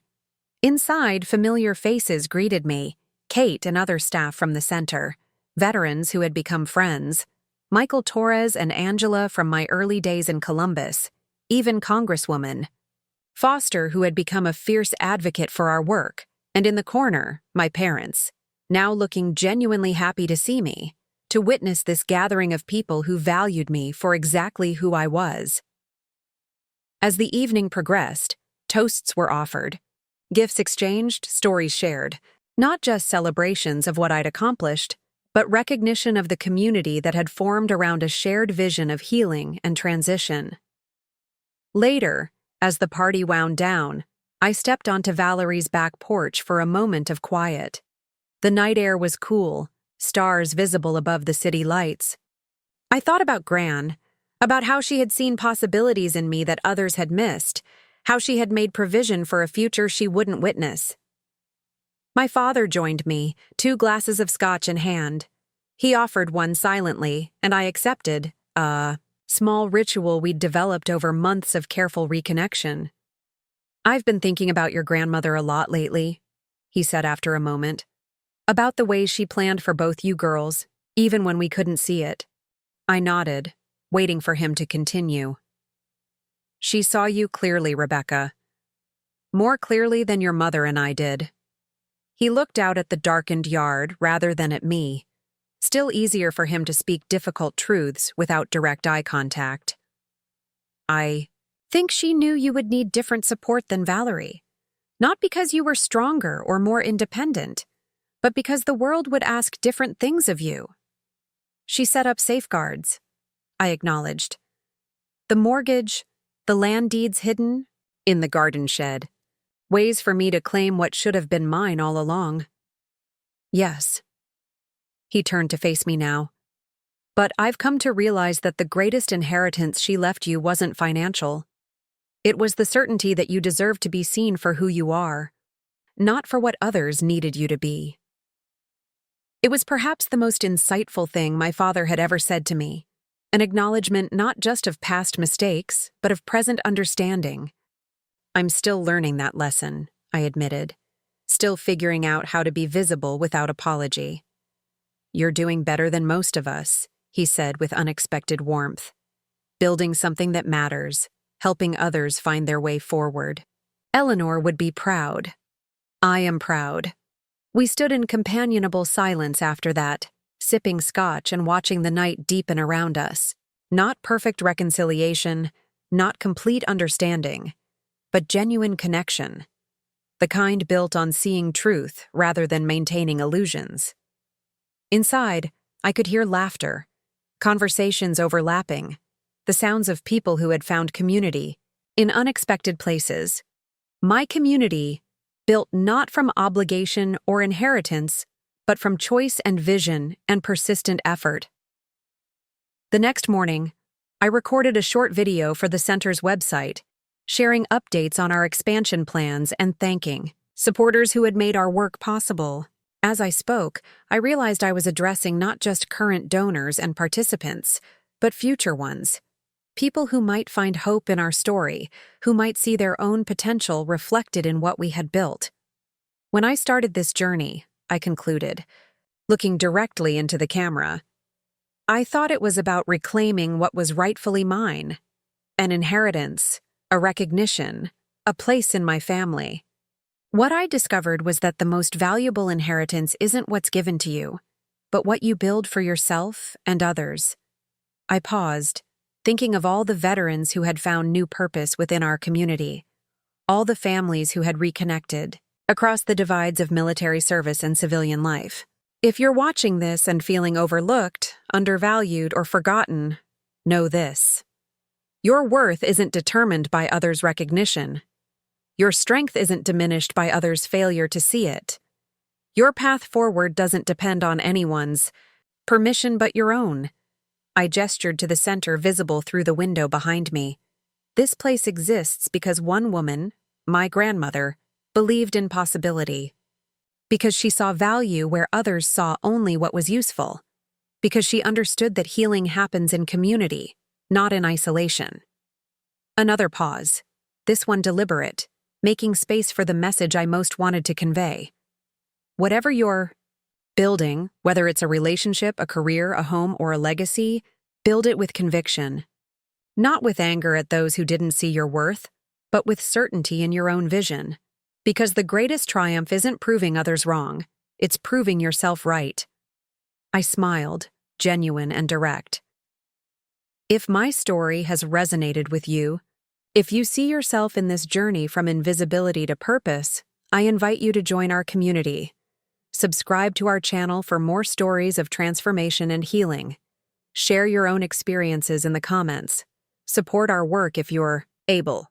But most importantly, remember that your inheritance, your true inheritance, is the life you choose to create from whatever materials you've been given. Make it matter. Make it yours. As I ended the recording, I felt a sense of completion, not of my journey, which continued to unfold in ways I couldn't predict, but of the story that had begun with that moment of discovery in Grand's garden shed. The moment when I'd realized that sometimes what looks like betrayal can become the catalyst for something far more valuable than what was lost. My parents had given my inheritance to my sister, thinking I didn't need it, believing I wouldn't notice or care. And in doing so, they had unwittingly set me on a path to discover my greatest strengths, my deepest purpose, my truest self. Not despite what had been taken from me, but because of it. Not as a victim seeking justice, but as a builder creating legacy. Not as an overlooked daughter, but as a woman standing firmly in her own power. An inheritance far greater than money, property, or position. An inheritance of possibility, purpose, and peace. An inheritance that once claimed could never be taken away.